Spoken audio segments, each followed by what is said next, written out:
beginner, I can tell you with full conviction, never, never, never purchase a lens without.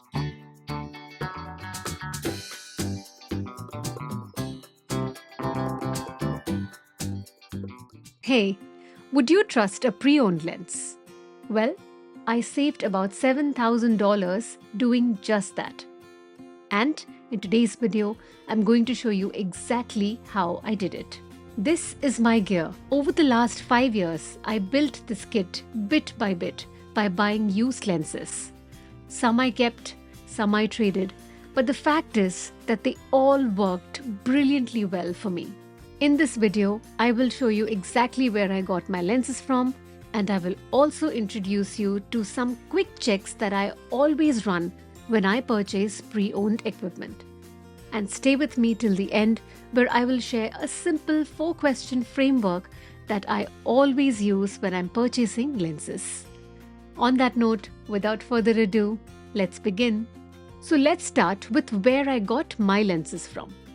Now, while there are many avenues to buy pre-owned lenses, I will be covering 2 main categories from where I get my lenses. First is companies that specialize in selling pre-owned equipment, and the second is individuals who want to sell their personal gear. Now, this is extremely important because where you get your lens from will determine the risk and the degree of due diligence that you need to do when you're purchasing it. So let's begin with category 1.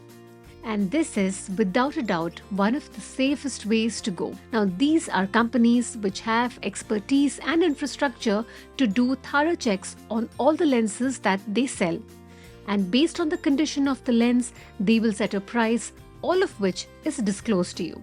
What's more, most of these companies provide warranty and favorable return and refund policy, so you can check your lens on your camera.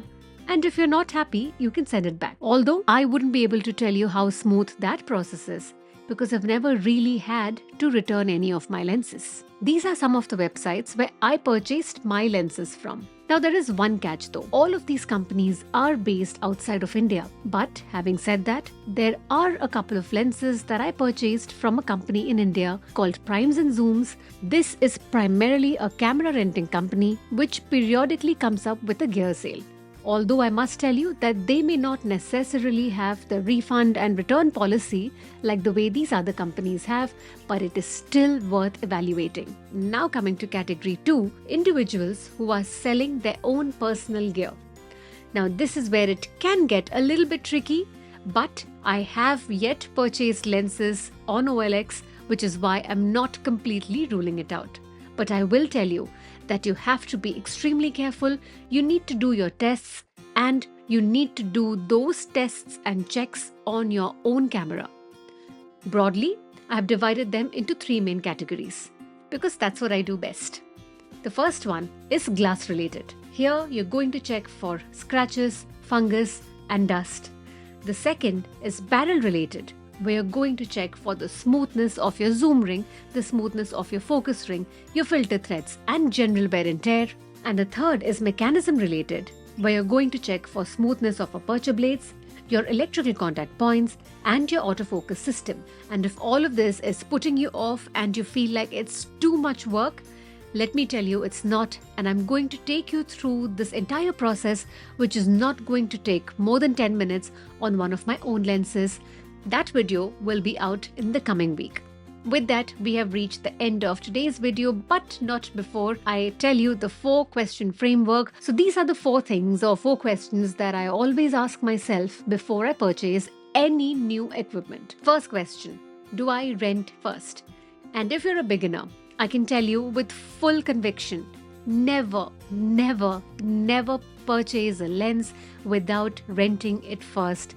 Trust me, it's going to be one of the most prudent things that you would be doing. I mean, the number of times that I have rented a lens only to realize that it's too heavy for me, or I haven't used it because I'm not enjoying that focal length, or it's a genre that it's not really meant for me. This simple understanding has saved me a lot of money, and it is definitely what every beginner must do. The second question is, do I use that focal length as much. Now, this is important again because it will tell you whether you need to buy the lens or if you should rent it instead. And you can use this formula to help with that decision. It takes into account the time value of money and the resale value of the lens with some basic assumptions. Question 3. Is it doing something new for me? And by new, I mean, is it giving me photographs with a new look or new reach, or is it serving any new purpose? If the answer is no, I'm not going to purchase a lens just for some incremental benefit. And the last one is resale. Do I intend on selling the lens again? If I'm keeping the lens long term, then I'm brand agnostic. But if I expect to upgrade the bodies or resell the lens within a few years, I will opt for the original manufacturer, especially for the telephoto and the flagship primes or zooms. For wide or mid-range focal lens, I'm once again brand agnostic. This call is driven by market demand and resale, not logo. And finally, if you do decide to buy a lens and if budget is a constraint, definitely evaluate purchasing pre-owned lenses.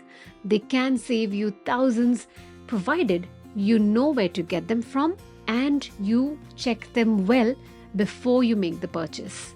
For me, it was worth every penny. Before I wrap, I'm going to leave you with my 2 cents. Building a gear is a wonderful journey of self-discovery. It's not something which happens overnight and you don't want to be left with buyer's remorse. So enjoy the process, do it slowly, there's no rush. If you've enjoyed this video, do not forget to like, subscribe and comment. It greatly helps the channel. I will see you soon. Until then, take care. Bye.